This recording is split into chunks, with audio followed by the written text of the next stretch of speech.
Hello. So it's interesting, we throw words around a lot as forms of judgment, and I think everybody does it. And it's just the level of awareness. Some people are more, and some people are less aware of it. Like the word greed. Um, Donald Trump, especially, he's greedy, he's greedy. And I just want to say something. Greed is inherent to human nature. It's inherent. Um, and that's the reality. Every single person on the entire planet is greedy. Greed is absorbing, okay?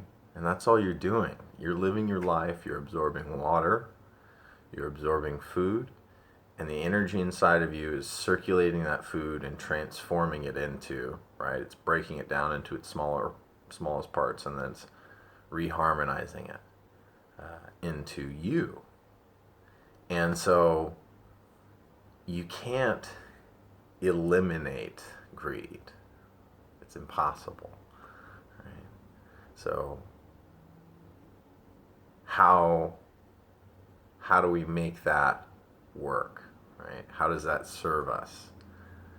And the reality is, you can enjoy greed a lot, and if you actually take enjoyment out of something, right? It seems like it must be good, but if it's also detrimental, it must be bad.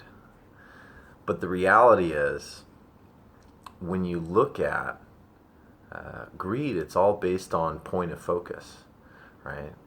If your point of focus is your heart's emotional contentment, right, and harmony with the environment, having greed on that level will actually reinforce harmony in your environment, both within yourself and people in your environment. And that's really the point, is like being greedy for a positive experience of life, uh, and the best possible experience of life. And obviously, other people are involved in your life. And the better their lives are, the happier they are, and the better your experience of your life by virtue of being surrounded by happy people, your life is. That's greedy, right? And that's, if you acknowledge that it actually does benefit you enormously to be surrounded by happy people who are successful, or at the very least heart centered, to where they're not continuously restless and anxious, or violent or depressed, we would all be a lot better off. So, yeah, focus on your greed, the greed of your experience. And that's what more and more people are doing. That's why they're demanding change, because they're saying, hey, your money is not more valuable than my experience, and your accumulation of resources is not more of a priority than the health and vitality of the planet. And that is people being greedy on an individual level while thinking about a collective level, because they're thinking about their children and their children, which is awesome. Because if you look at the way that we've been going prior to now, when people weren't being as greedy for themselves and for their children and for their families and for their communities and for their experience of life, when they were more willing to go with the flow of whatever happened to be happening, uh, life was actually going in a much worse direction. And as more people realize that the health of the planet is directly connected to their state of well being, their state of peace, the more people will focus that energy of greed, that self interest, to heal the planet. And as they do, we're going to form a lot more close knit communities, anyways, because people are going to be happier, and they're also going to be doing jobs and benefiting the earth rather than just imaginary numbers on a spreadsheet, because that's the most selfless thing that you could do with your life is give it away to somebody for doing something that you don't really enjoy doing while watching the earth slowly die around you. I mean, that's the most selfless thing you could do. Like, you're treating yourself like you don't even exist, right? If you were selfish, why, you would be taking action and you'd be like, this is my planet, you can't do this, right? But you're selfless, as what it is in America. And as people are realizing that, they realize that they need to come back to a state of selfishness, of following your own heart and following what you know is right in your own self. And I am really happy to see that happening. So I encourage everyone to embrace your selfishness, you know. And you're an individual perspective of the planet. And so I respect you as the planet. And so if your opinion, whatever that may be, I think it's worthwhile that we start listening to more people instead of just a few people who talk really loud.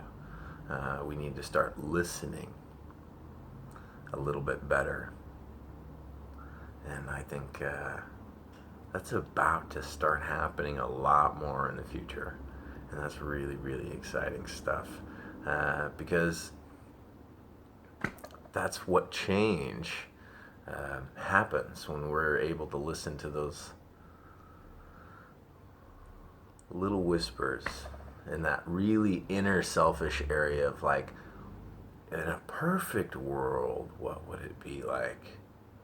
And you start hearing those little whispers, and when those start getting out into the world, and when these dreams start escaping out of people's hearts because they're quiet enough to actually hear what's happening inside of themselves, because your heart is a genius. I don't know if you're aware of that. It's the first organ. It forms all of the other organs, including your brain.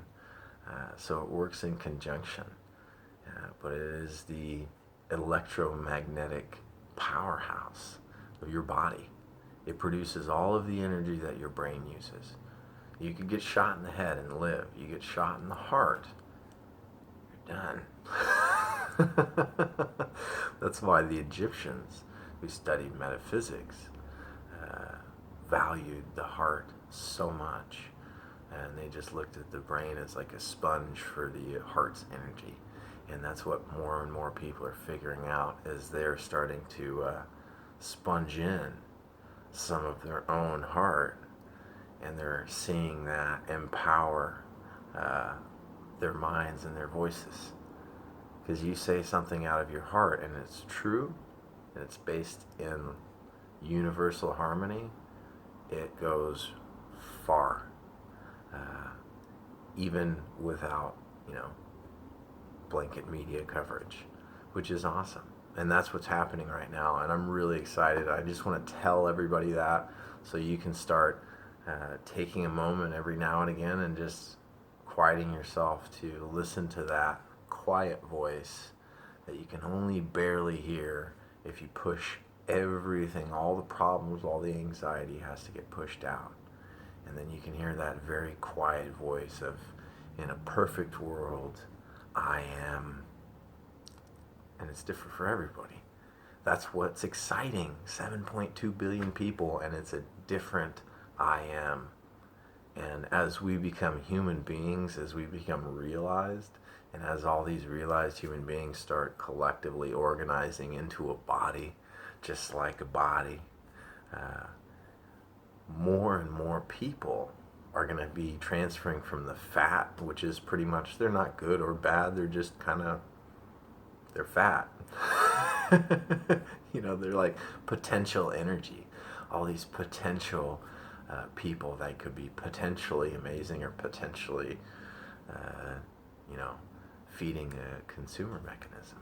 So it's interesting to see what'll happen and who picks what they decide to be, whether it's that cancerous consumer mechanism that seems like a really good pleasure trap, or if they decide to become part of a unified body that's going to align the planet into a state of health, where our imaginations and our hearts are going to be so synchronized that our hearts will determine our imaginations and our surroundings. Could you imagine that? If your heart, what's in your heart, the real love, if all the other problems were pushed aside, if that's what got to create and shape reality because you had technology and cooperation that was so cohesive that it was possible for the first time in human history, that's where we're at.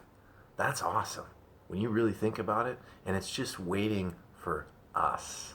It's waiting for all the people that are trying to say, we need to do it, we need to do it. We need to start coming together right now and just making it happen. Because as all the cells come together in the body, we kind of figure out where we fit. And that's the whole point. It's just figuring out a place where people can harmonize however they are. And that's what I'm excited about, rather than a, mold. Let people grow. Prune, but let people grow in however way they in shape and form. And it's just really cool. I'm excited, and I'm happy to be a part of this journey along with so many people, and I'm happy to help. So, be well.